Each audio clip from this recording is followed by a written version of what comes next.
Hey guys, for this video, I'll teach you how to use Google Authenticator for Facebook. With this tutorial, you're going to be able to have top tier security. As you can see, I'm already on Facebook, and let's get started by opening the three lines at the bottom right corner. Now, go to Settings and Privacy and then tap on Settings. And now, let's go to Password and Security. That will take us to this tab right here.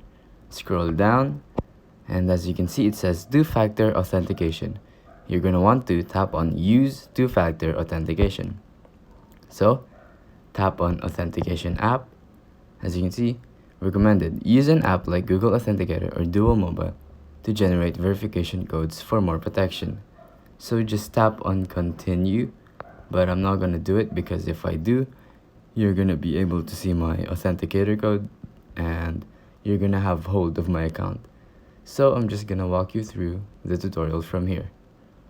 Tap on Continue, and when you see your authenticator code, paste it to Google Authenticator and you're basically done. Your security has already been set. So now, if you try to log in your Facebook, you're going to need a code from Google Authenticator so you can log in. This way, hackers won't be able to log in your account just by knowing your password. They're gonna need your Google Authenticator code as well. So, it's simple as that. If you think this video was helpful, please consider liking, subscribing, and hitting the notification bell. If you have any questions, feel free to comment down below.